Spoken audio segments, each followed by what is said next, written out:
আসসালামু আলাইকুম দর্শক, আজকে আমি মিষ্টি তৈরির জন্য ছানা তৈরির রেসিপি আপনাদের সঙ্গে শেয়ার করছি। এই তো দেখতে পাচ্ছেন, এখানে আমি 2 লিটার দুধ আগে ভালো করে ফুটে নিয়েছি। এটা দিয়ে আমি এখন 1 লিটার দিয়ে ছানা বানাবো। আমি চুলায় একটা হাঁড়ি বসে দিয়েছি, সেই হাঁড়িতে আমি দুধটা ঢেলে দেবো।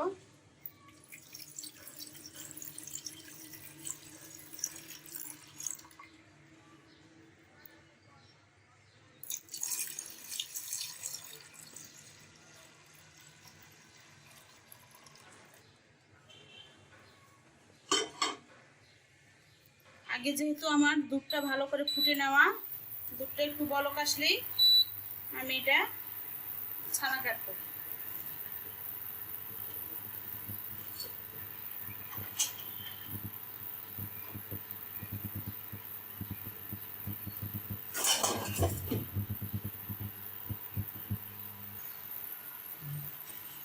এখন আমি দুধটা একবার বলক উঠলেই আমি এর মধ্যে ভিনেগার অ্যাড করব। যেহেতু আগে আমার দুধটা ভালো করে ফুটানো আছে, তাই আমি আর নতুন করে 5-7 মিনিট, আপনার দুধ যদি ফুটানো না থাকে কমপক্ষে 5 মিনিট আপনারা ফুটিয়ে নেবেন, তাহলে মিষ্টি ভালো হবে। আমি ছানা তৈরি করতেছি মিষ্টির জন্য। আর অর্ধেক গ্লাস আমি দিছি ভিনেগার, আর অর্ধেক পানি দিয়ে আমি 1 গ্লাস করলাম। এটা দুধটা ফুটে ওঠার সময় আমি দিয়ে দিব।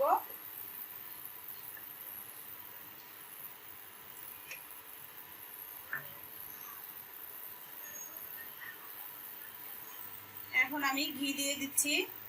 ঘি দিলে ছানাটা অনেক সফট হয়। আর আমি এটা লিকুইড গরুর দুধ নিয়েছিলাম। আসলে বাজারের দুধ কেনা দুধ বেশি একটা তো ফ্যাট থাকে না, এই জন্য আমার ঘি দেওয়া। বাড়ির যদি অরিজিনাল গরুর দুধ হয় তাহলে তো কোনো কথাই নাই। আর এই ঘিটা দেওয়ার কারণ, তাহলে ছানাটা আমার সফট হবে, মিষ্টিটা ভালো হবে, এই জন্য আমি ঘিটা দিয়ে দিলাম।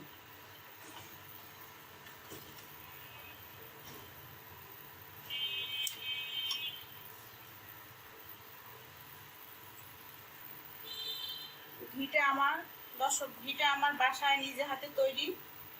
ঘিয়ের রেসিপিটা আমার ডেসক্রিপশন বক্সে দেওয়া থাকবে, আপনার ইচ্ছা করলে দেখে নিতে পারেন যদি প্রয়োজন হয়। এই তো আমার দুধ প্রায় বলক উঠে গেছে।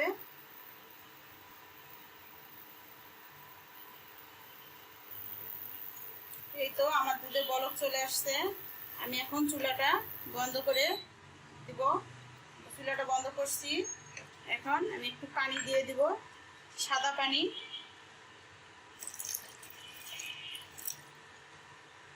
প্রায় হাফ গ্লাসের মতো পানি দিয়ে দিলাম। পানিটা দেওয়ার কারণ দুধের যে অনেক তাপটা ছিল সেই তাপটা কমে যাবে, আর বেশি তাপ পালে ছানাটা শক্ত হয়ে যাবে, তখন মিষ্টিটা ভালো হবে না। আর এখন আমি এই ভিনেগার আর পানিটা দিয়ে দেবো আস্তে আস্তে, আর একটু করে নাড়া দেব।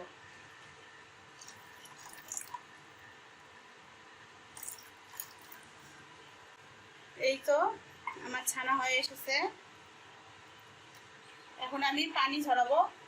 চলুন পানি ঝরা দেখে এসে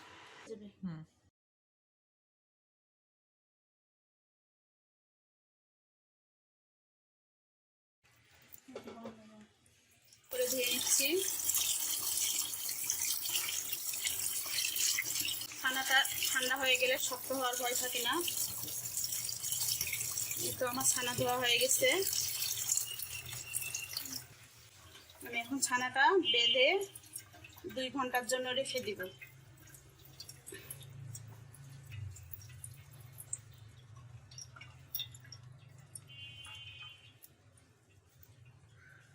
দুই ঘন্টা পর